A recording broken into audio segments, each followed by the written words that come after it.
시켜. 법대로 해. 변호사님, 오늘은 이제 법대로의 이슈 살펴볼 건데요. 이 이슈 저희가 안 할 수가 없어요. 요즘 근래에 그 넷플릭스의 다큐멘터리에 하나 나왔죠. 나는 신이다. 신이 배신한 사람들이라는 다큐멘터리 굉장히 논란이 많잖아요. 네. 변호사님도 저희 이제 막 이거 이슈 준비할 때 보시다가 못 보시겠다고. 네, 이거를 제가 못 봤어요. 그러니까 2편까지 보고 너무 힘이 들어서 이제 그 글자로 대시체했는데 네. 영상으로 보는 게 근데 사실 한번 다시 볼 생각은 있어요. 이게 한 번쯤은 봐야 되는 내용인 것 같아서 맞아요. 끝까지는 못 봤지만 이제 한번 시간을 내서 나머지 부분을 볼 생각은 있습니다. 지금 타이틀이 이래요. 여성 1만 명과 성관계, 하늘의 명령을 받아서 하는 거다 라는 이 JMS의 실체를 폭로한 나는 신이다 라는 다큐멘터리가 지금 이제 방영 가능해야죠. 오늘은 요 사건을 좀 다뤄볼까 해요. 네. 한번 설명해 주실래요? 이 JMS? 일단 뭐 그 넷플릭스에 나온 이 다큐멘터리는 JMS뿐만이 아니라 뭐 이재로, 김기순, 박순자 뭐 이렇게 신을 사칭한 이 사이비 종교의 교주들에 대한 내용이 나왔죠. 네네. 이 특히 JMS 같은 경우는 그 신도들이 방송 금지 가처분 신청을 냈는데 다행히 이제 기각이 돼서 세상에 공개가 됐죠. 네, 뭐 이게 이제 정확한 얘기가 뭐 아니고 이렇게 자기네들을 비난하는 좀 뭐 그런 내용이니까 방송에 못 나오게 해주세요라고 신청했지만 뭐 그 인용문을 보니까 결정문을 보니까 이게 어느 정도 다 사실로 밝혀진 내용들이라 조사 결과 다 밝혀진 내용들이라서 없는 허구의 내용이 아니다라는 이제 이유로 신청을 기각을 했어요. 네. 특히 또 이게 이 다큐멘터리가 1화부터 굉장히 충격적인 그 내용이 딱 나왔잖아요. 네. 이 지금 피해를 당하신 홍콩 여성 메이플이라는 이 여성이 그 폭로를 진짜 이런 사태를 정말 막가 달라는 취지에서 얼굴도 다 공개하시면서 이 폭로를 시작을 하셨잖아요. 그분이 이제 막 이렇게 우시면서 나오는 그 표정이 안 잊혀져요. 그분뿐만이 아니라 이 JMS의 피해를 당한 신도들 그리고 JMS의 핵심 멤버였던 분도 이제 지금은 탈퇴하시고 이제 성직자의 길을 걷고 있는 이제 탈퇴한 분도 있고 그리고 이 JMS의 실체를 파헤치려고 계속 또 노력하시는 분들 활동을 하셨던 분들이 있거든요. 그런 분들의 인터뷰 다 포함이 돼 있어요. 지금 보면은 이 지금 뭐 정명석이죠? 정명석 지금 나이도 많아요. 78세라고 하는데 이 여성 신도들이랑 지금 이렇게 원치 않는 어떤 성관계를 이제 이렇게 맺게 했잖아요. 그래서 이 메이플이라는 분한테 얘기했다는 그 말이 차마 정말 입에 담기도 지저분해요. 맞아요. 나 꽉 껴안아줘. 어휴 히프 크다. 이거 다 추행이잖아요.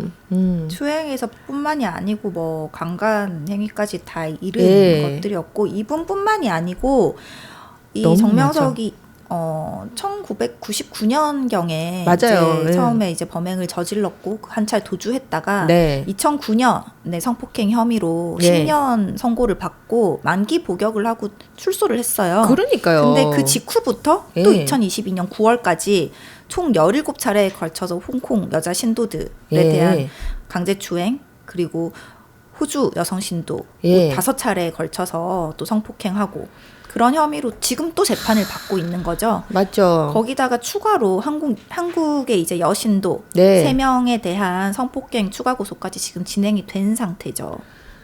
아니 이미 그러니까 유죄를 받은 이 사람은 범죄자잖아요. 뭐 이거는 확실한 팩트잖아요. 이미 그것도 10년, 징역 10년을 선고받고 복역을 했는데 지금 나와서 또 똑같은 건데 이게 한두 해가 아니고 수십 회에 달할 또 이런 범죄를 저지른 거 아니에요. 그래놓고 본인은 떳떳해요. 하늘의 명령을 받았다라고 이제 얘기를 하는 거죠. 이제 굉장히 이 원래도 이 JMS라는 종교, 사이비 종교지만 많이 알려져 있잖아요.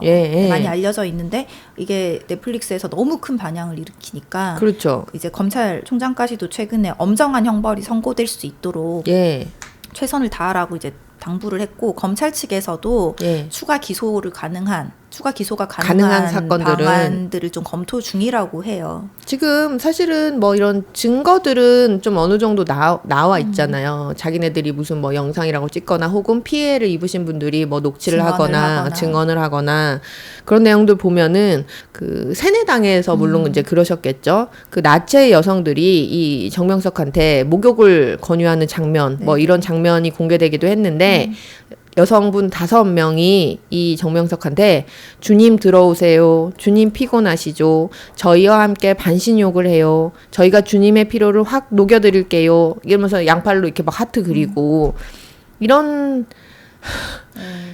것들이 사실은 이거 다 세뇌 때문에 일어나는 일인 거죠.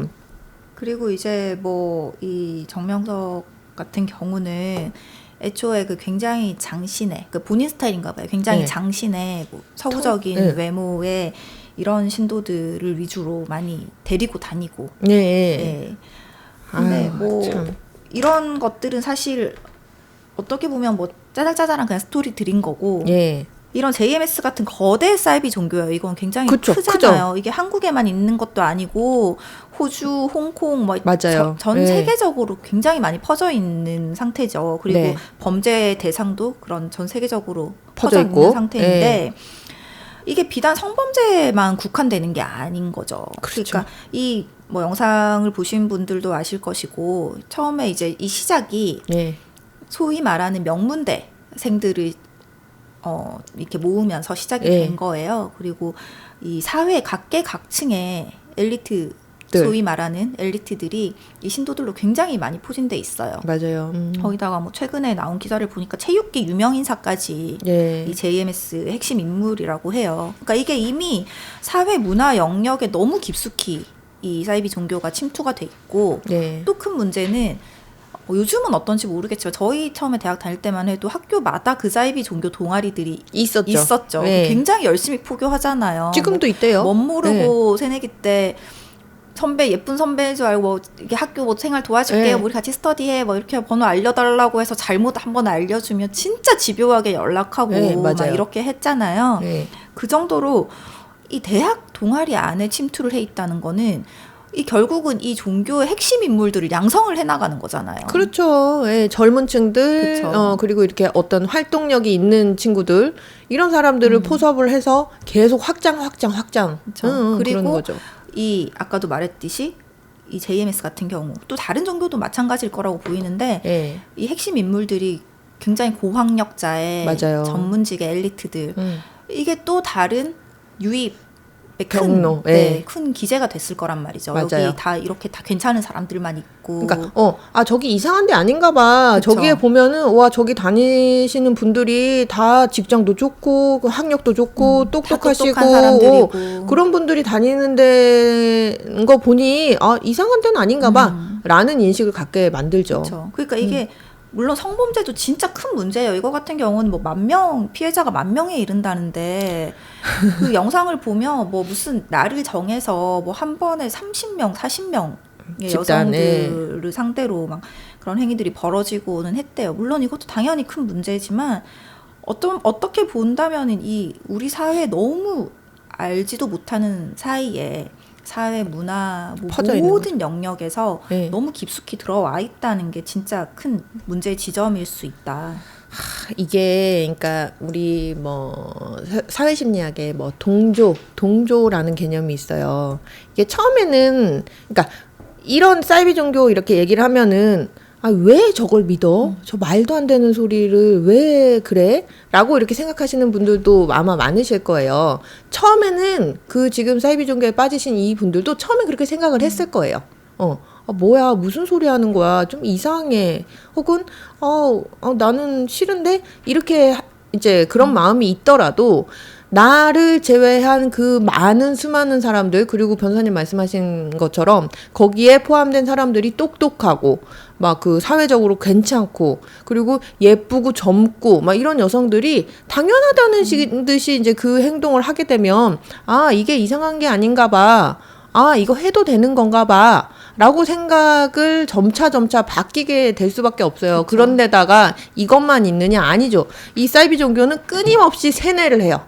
이게 맞는 거고, 이게 옳은 거고, 이게 그렇게 해야 되는 일이고, 이걸 끊임없이 계속 주입을 시키다 보니까 그런 환경에 계속 노출이 되다 보면은 나도 모르는 새에 이게 맞아요 하고, 이제 찬양을 하고, 막 이제 그런 절차로 이제 흘러가게 된다라는 거죠. 그리고 이게 꼭 사이비 종교가 아니더라도 물론 저도 종교가 있어요. 저도 세례를 받았고 가톨릭 신자고 하지만 어떤 종교나 어떤 그런 것들에 너무 깊이 빠지는 경우를 한번 생각을 해보자고요. 그럴 때 보통 사람이 자기가 가장 약해져 있을 때 그런 경우가 많죠. 보통 그렇죠. 네, 절망감이라든지 불안감이 굉장히 큰 상황이라든지 그게 계속되진 않더라도 어떤 시점에 네. 인생을 살면서 그런 시점이 온다든지 혹은 내가 굉장히 뭐 많이 배우고 좋은 직장을 가지지만 주변에 정상적인 인과관계가 좀 구축되지 않는 경우 맞아요. 내가 친구라든지 혹은 내 가족이라든지 이런 정상적인 어떤 유대감을 형성할 수 있는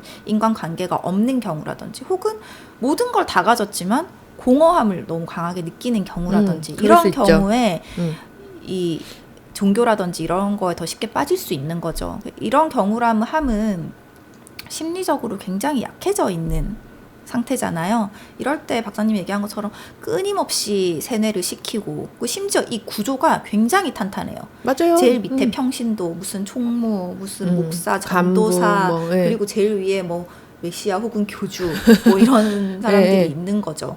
쫙 내려와 있단 말이죠.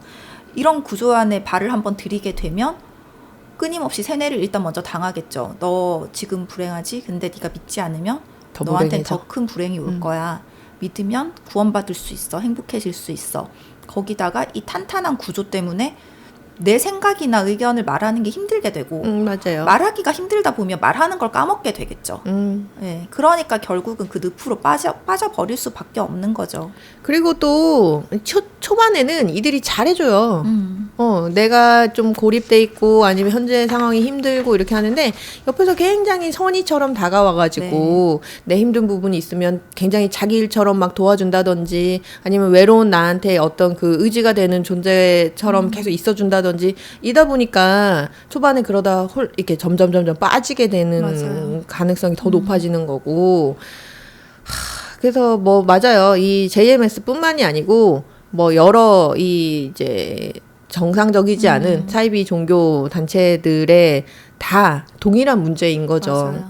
그래서 이 사이비 종교의 문제는 사실 최근의 문제는 아니에요. 그렇죠? 맞아요. 굉장히 예전부터 있었던 이슈고 비단 한국뿐만이 아니고 맞습니다. 전 세계적으로도 어느 나라에든 그 사이비 종교의 문제는 있고요. 근데 이게 점점 범죄까지 이어나갈 정도가 되면 이제 해결책을 좀 찾아봐야 되는 건데 이게 근데 사이비 종교 문제를 어떻게 해결할 것이냐 를 생각해보면 굉장히 어려운 문제죠.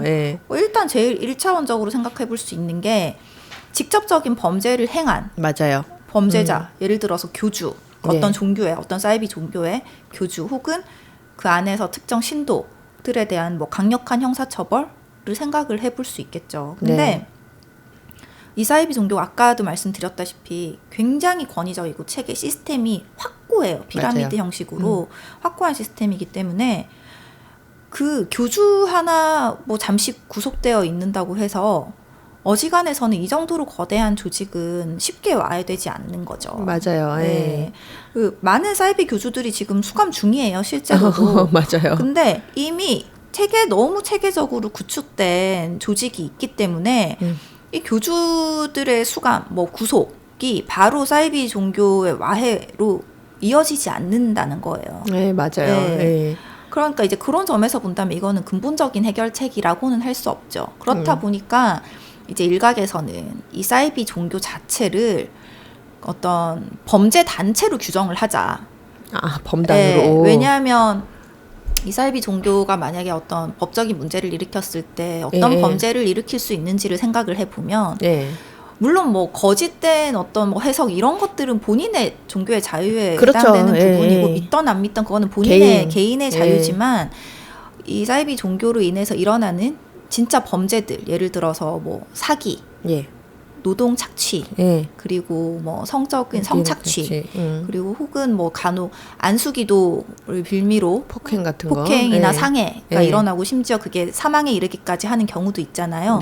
이런 범죄들의 어떤 원천이니까 애초에 이걸 그냥 범죄 단체로 규정을 해서 원천 봉쇄를 시켜버리자. 라는 얘기도 나오죠. 근데 이런 주장은 뭐가 문제겠어요? 이 헌법에 대한민국 국민은 종교의 자유를 가질 수 있다고 규정이 돼 있는데 과연 어떤 게 사이비 종교라고 정할 수 있냐는 거죠. 그러니까 기준이 뭐냐는 거죠.